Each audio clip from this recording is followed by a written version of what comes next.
Hello again, everyone, and thanks for joining us as we tape another segment of Chicago Lawyer Magazine's Inside Out, an examination of different aspects of the law from the unique perspective of our husband and wife team. The inside view comes from David Susler. He's Associate General Counsel of National Material LP.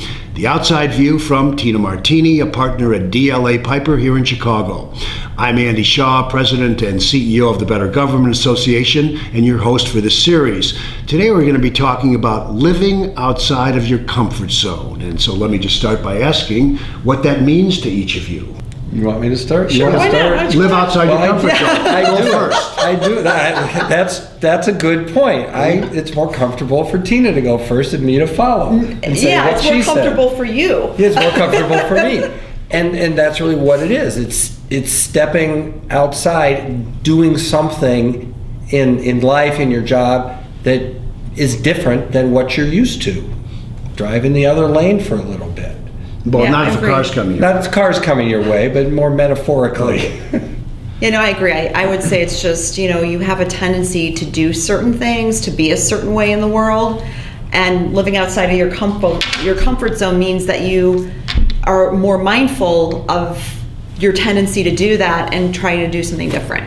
Yeah, and it's so obvious you have to do a little bit. I mean, if you're too rigid, if you're too hidebound by doing everything the same way, you're going to atrophy at some point. But let me ask you, why is it important in your specific roles in your firms and companies to be able to move outside your comfort zone? Well, in my role as a generalist, I'm forced to, with all of the different legal substantive areas that I handle in a given day or a given week, as well as the breadth of factual issues that come with those legal issues and all of the different companies and entities that we have, all the different operating entities and the different types of businesses.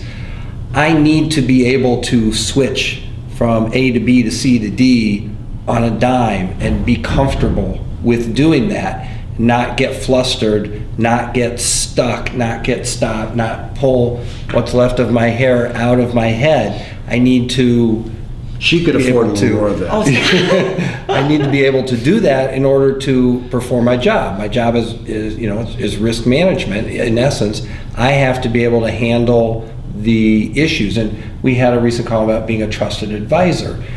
The lawyer's the one who needs to be calm, cool, and collected, no matter what the situation is. Even if, it's like that saying, never let them see you sweat.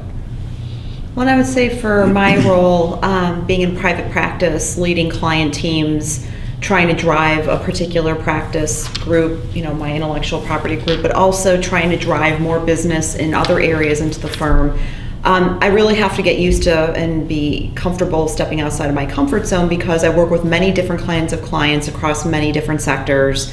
So I would say that every type of business you can imagine I've worked with in my area. I also have to be comfortable with different leadership roles I wear, being, speaking publicly, going out there, meeting new people, networking, representing the firm, helping the firm develop its brand. And as an introvert, that's not the kind of thing I would ordinarily do. Introverts don't necessarily like to step out and be outgoing in that way. And so over the years, as I've taken on different roles, I've really tried to take on roles that force me to do things that I would not otherwise have a tendency to do. Well, you started to answer the question, but the question would be, how do you get better at this? In other words, I think of that the same way. I don't like confrontations in the work environment with employees. I used to love confrontations as a political reporter. I lived by them. But in interpersonal relationships, I try to avoid those. And when you run something, it's impossible. So I had to step out of my comfort zone when I have to discipline an employee. I always would get somebody else to let the employee go because I'm a chicken when it comes to that. But how do you get better at those things?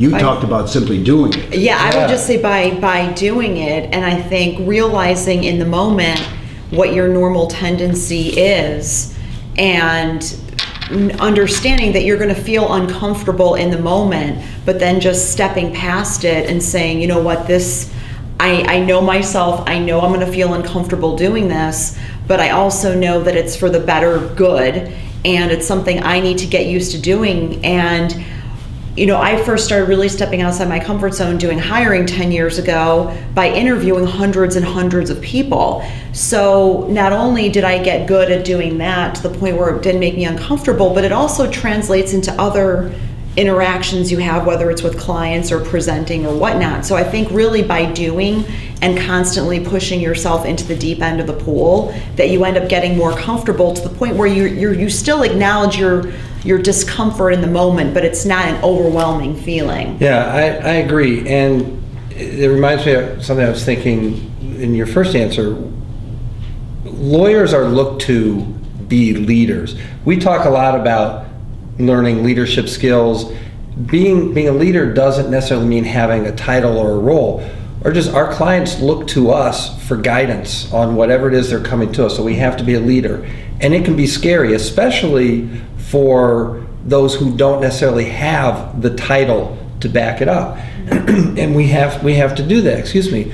The other thing is with practice over time, I think you kind of learn to compartmentalize in your mind and put your fears out of the way, or put your emotions out of the way. Sometimes I have to say to some of my business leaders, talk about when you have to discipline or even terminate an employee. Emotionally, that's an awful experience for everybody involved.